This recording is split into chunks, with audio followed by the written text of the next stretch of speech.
Hi, സ്വാഗതം ലെപ്പാക്ഷിയിലേക്ക്.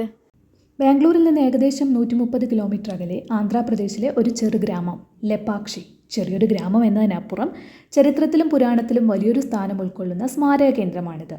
ഇന്നത്തെ വീഡിയോയിൽ നമ്മൾ കാണാൻ പോകുന്നത് ഇവിടുത്തെ മനോഹരമായ കാഴ്ചകളാണ്. ഞങ്ങൾ ആദ്യം സന്ദർശിച്ചത് വീരഭദ്രസ്വാമി ക്ഷേത്രമായിരുന്നു.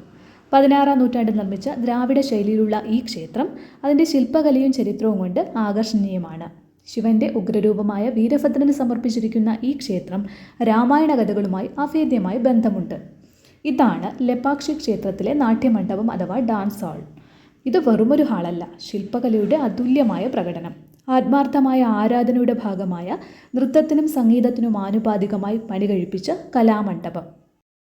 ഇത് ലെപ്പാക്ഷിയിലെ ശ്രീകോവിലിൻ്റെ മുൻവശത്ത് സ്ഥിതി ചെയ്യുന്നു. അതായത് ക്ഷേത്രത്തിൻ്റെ ഏറ്റവും പ്രധാനപ്പെട്ട ഭാഗങ്ങളിലൊന്നാണ്. വിജയനഗര സാമ്രാജ്യത്തിൻ്റെ കാലഘട്ടത്തിൽ 16-ാം നൂറ്റാണ്ടിൽ നിർമ്മിക്കപ്പെട്ട ഈ മണ്ഡപം ദ്രാവിഡ ശൈലിയിലെ ശില്പകലയുടെ മഹനീയ ഉദാഹരണമാണ്. ഇവിടെ 70-ലധികം തൂണുകളുണ്ട്. ഓരോ തൂണിലും അതിശയിപ്പിക്കുന്ന ശില്പങ്ങൾ കൊത്തിവെച്ചിട്ടുമുണ്ട്. പ്രത്യേകിച്ച് ഭരതനാട്യം, കഥകളി, യക്ഷഗാനം, ലാസ്യതാണ്ഡവങ്ങളിലുള്ള ഭാവങ്ങൾ പ്രകടമാക്കുന്ന നർത്തകിയുടെ രൂപങ്ങൾ അതിശയിപ്പിക്കുന്നതാണ്. വായുവിൽ തൂങ്ങിക്കിടക്കുന്ന ഈ തൂണാണ് ഈ ക്ഷേത്രത്തിലെ മറ്റൊരു പ്രധാന വിസ്മയം. നിലത്ത് സ്പർശിക്കാത്ത നിലയിലാണ് ഇത് നിർമ്മിച്ചിരിക്കുന്നത്. അതിൻ്റെ അടിയിലൂടെ പേപ്പർ അല്ലെങ്കിൽ തുണി കടത്താൻ കഴിയും. സ്വന്തം വസ്ത്രം നിലത്തിനും തൂണിനും ഇടയിലുള്ള വിടവിലൂടെ കടത്തിയാൽ ജീവിതത്തിലെ എല്ലാ പ്രശ്നങ്ങളും നീങ്ങുകയും ദുഃഖങ്ങൾ മാറി ശാന്തി ലഭിക്കുകയും ചെയ്യുമെന്നാണ് വിശ്വാസം. ക്ഷേത്രത്തിൻ്റെ ഭൂരിഭാഗവും ആമയുടെ ആകൃതിയിലുള്ള പാറക്കെട്ടിലാണ് നിർമ്മിച്ചിരിക്കുന്നത് എന്നതിനാൽ ഈ കുന്നിനെ കൂർമ്മശൈല്യം എന്നാണ് പറയുന്നത്. തെലുങ്കിൽ ആമക്കുന്ന് എന്നാണ് അർത്ഥം. വടക്കോട്ട് ദർശനമായുള്ള ഈ ക്ഷേത്രം ശിവഭക്തരായ വീരണ്ണ, വിരുപണ്ണ സഹോദരന്മാർ നിർമ്മിച്ചുവെന്ന് കരുതപ്പെടുന്നു. പ്രധാന ക്ഷേത്രത്തിനു പിന്നിലാണ് ശിവലിംഗത്തിൽ പൊതിഞ്ഞ കവചം പോലെ 7 തലകളുമായി ഉയർന്നു നിൽക്കുന്ന ഒറ്റക്കല്ലിൽ തീർത്ത നാഗലിംഗം. 20 അടി ഉയരത്തിൽ നിൽക്കുന്ന ഈ അത്ഭുതപ്പെടുത്തുന്ന ഏകശിലാ ശിവലിംഗം കാണേണ്ട കാഴ്ചയാണ്. ഈ അസാധാരണ ശില്പം അത്ഭുതപ്പെടുത്തുന്ന വേഗതയിൽ കൊത്തിയെടുത്തതാണെന്നും ഏതാനും മണിക്കൂറുകൾക്കുള്ളിൽ പണി പൂർത്തിയായതാണെന്നും പറയപ്പെടുന്നു. ലെപ്പാക്ഷി എന്ന പേരിനു പിന്നിലൊരു രാമായണ കഥയുണ്ട്. രാവണൻ സീതാദേവിയെ തട്ടിക്കൊണ്ടുപോകുന്ന വേളയിൽ രാവണനെ തടയാൻ ശ്രമിച്ച ജടായു വെട്ടേറ്റു വീണത് ഇവിടെയാണ്. സീതയെ അന്വേഷിച്ചിറങ്ങിയ രാമൻ വെട്ടേറ്റു വീണ ജടായുവിനെ കാണുകയും സ്നേഹത്തോടെ ലെപ്പാക്ഷി എന്നർത്ഥം എഴുന്നേൽക്കൂ പക്ഷി, അതാണ് ലെപ്പാക്ഷി. അതിൻ്റെ ഓർമ്മയ്ക്കാണ് ഈ സ്ഥലത്തിന് ലെപ്പാക്ഷി എന്ന പേര് വന്നതെന്നാണ് പറയപ്പെടുന്നത്. പണി പൂർത്തിയാകാത്ത കല്യാണ മണ്ഡപം ഇവിടുത്തെ മറ്റൊരു കാഴ്ചയാണ്. പാർവതി ശിവ പരിണയത്തിൻ്റെ കഥ പറയുന്ന തൂണുകളാണിവിടം. കല്യാണ മണ്ഡപത്തിനു പിന്നിൽ ലതാമണ്ഡപം. സീതാപഹാരവേളയിൽ സീതാദേവിയുടെ കാൽപാദം പതിഞ്ഞെന്ന് കരുതുന്ന ഒരു സ്ഥലവും ഇവിടെയുണ്ട്. ജലം നിറഞ്ഞ ഒരു പാദമുദ്ര, അതിൽ നിന്നും ഊറി വരുന്ന ജലം. ഈ വലിയ കാൽപാദം രാവണൻ്റേതാണെന്നും കഥകൾ പറയുന്നുണ്ട്. ലെപ്പാക്ഷി ക്ഷേത്രത്തിനു പുറത്തുള്ള ഈ തൂണുകൾ വളരെ ആകർഷണീയമാണ്. ഈ തൂണുകൾ വെറും സ്ട്രക്ചറൽ സപ്പോർട്ട് എന്നതിൽ ഒതുങ്ങുന്നില്ല. അവ കലയും കഥയും ആരാധനയും ചേർന്ന ശില്പ വിളംബരങ്ങളാണെന്ന് തന്നെ പറയാം. ഞങ്ങൾ ഏകദേശം ഈ ക്ഷേത്രത്തിൽ 2 മണിക്കൂറോളം ചെലവഴിക്കുകയായിരുന്നു. പക്ഷേ ആ 2 മണിക്കൂറിൽ അനുഭവിച്ചത് കാലത്തെ മറന്നുപോകുന്ന അനുഭവങ്ങളായിരുന്നു. ശില്പങ്ങളും കഥകളും കാറ്റുപോലെ ചുറ്റി നിറയുന്നു. പെട്ടെന്ന് തിരിഞ്ഞു നോക്കുമ്പോൾ പോലും ചില തൂണുകൾ നമ്മോട് നോക്കി ചിരിക്കുന്നത് പോലെ തോന്നും.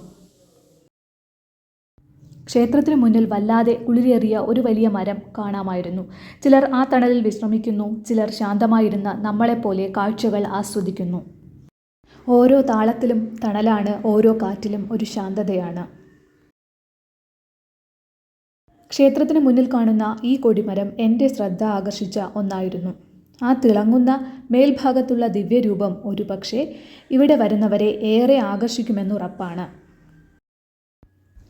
ക്ഷേത്രത്തിനു മുന്നിലായി ഒരു ചെറിയ പാർക്കുണ്ട്. ആ മനോഹരമായ ഇടം കടന്നുപോയാൽ നേരെ ജടായു തീം പാർക്കിലേക്കാണ് എത്തുക.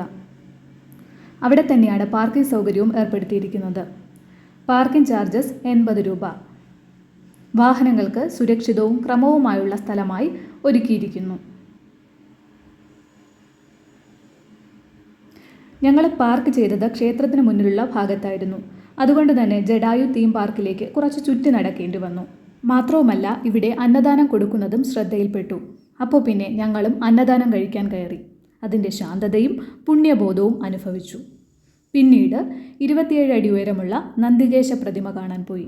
ലെപ്പാക്ഷിയിലെ വിശ്വമനോഹരമായ കാഴ്ചകളിലൊന്നാണ് ഒറ്റക്കല്ലിൽ തീർത്ത 27 അടി ഉയരമുള്ള നന്ദി പ്രതിമ. അവിടെ നിന്ന് നോക്കിയാൽ അരികിൽ തന്നെ ജഡായു തീം പാർക്കും കാണാം. പിന്നെ ഞങ്ങൾ അങ്ങോട്ടേക്കും പോയി. ചുറ്റുപാടിനും കാഴ്ചകൾക്കുമിടയിൽ ലെപ്പാക്ഷിയുടെ മറ്റൊരു കാഴ്ചയിലേക്ക്. ഞങ്ങൾ ഈ പാർക്കിലെത്തിയപ്പോൾ ചെറിയൊരു മഴയുണ്ടായിരുന്നു. പക്ഷേ അതൊന്നും വകവയ്ക്കാതെ മുന്നോട്ട് നടന്നു. പാർക്കിലേക്കുള്ള എൻട്രി ഫീ ഒരാൾക്ക് 10 രൂപയാണ്. അകത്ത് കയറുമ്പോൾ കുറേ കച്ചവടക്കാർ. ഈ പാർക്ക് ഹിന്ദു പുരാണത്തിലെ ജഡായുവിൻ്റെ ഓർമ്മപ്പെടുത്തലാണ്. ഈ സ്ഥലത്തെ പരിപാലനം ആന്ധ്രാപ്രദേശ് ടൂറിസം ഡെവലപ്മെൻറ്റ് കോർപ്പറേഷനാണ്. പാറകൾ കൊണ്ട് രൂപം കൊണ്ട ഒരു ചെറിയ കുന്ന്, അതിൻ്റെ ഏറ്റവും മുകളിൽ ജഡായുവിൻ്റെ വലിയ പ്രതിമ പറന്നുയരാൻ ശ്രമിക്കുന്നത് പോലെ വളരെ ശില്പകലാ സൗന്ദര്യത്തോടുകൂടി നിർമ്മിച്ചിരിക്കുന്നു. അവിടെ എത്താൻ കുറച്ചധികം സ്റ്റെപ്പുകൾ കയറണം. കാറ്റും ചെറിയ മഴയും ഉള്ളതിനാൽ അതൊരു ചെറിയ ബുദ്ധിമുട്ടായി തോന്നി. എന്നാൽ മുകളിലെത്തുമ്പോൾ കാണുന്ന ദൃശ്യം വളരെ മനോഹരമാണ്. സന്തോഷം നിറഞ്ഞ ആകാശവും താഴേക്ക് കാണുന്ന ലെപ്പാക്ഷി ഗ്രാമവും. പ്രശസ്തമായ വീരഭദ്രസ്വാമി ക്ഷേത്രവും നന്ദിയുടെ ശിലാശില്പവും അവിടെ നിന്ന് നോക്കിയാൽ കാണാം. സന്ദർശകർ എല്ലാവരും ഫോട്ടോ എടുക്കുന്ന തിരക്കിലായിരുന്നു. ജഡായുവിൻ്റെ ശില്പം സ്ഥാപിച്ചിരിക്കുന്ന ഏറ്റവും മുകളിലേക്ക് പോകാനുള്ള പടികൾ പൂട്ടിയിട്ടിരിക്കുകയാണ്. ചില പ്രത്യേക ദിവസങ്ങളിൽ മാത്രമേ തുറക്കാറുള്ളൂ എന്ന് കരുതാം. ഈ കുന്നിൻ്റെ മുകളിൽ ഒരു പഴയ ക്ഷേത്രം കാണാം. പൂജകളും മറ്റു ചടങ്ങുകളും നടത്താറുള്ളതിൻ്റെ ലക്ഷണങ്ങളൊന്നും കാണുന്നില്ല. അതിനിടത്തായി തന്നെ സീതാദേവിയുടേതെന്ന് വിശ്വസിക്കപ്പെടുന്ന കാൽപ്പാടുകൾ കാണാമായിരുന്നു. മുകളിൽ നിന്നുള്ള കാഴ്ചകൾ വളരെ മനോഹരമാണ്.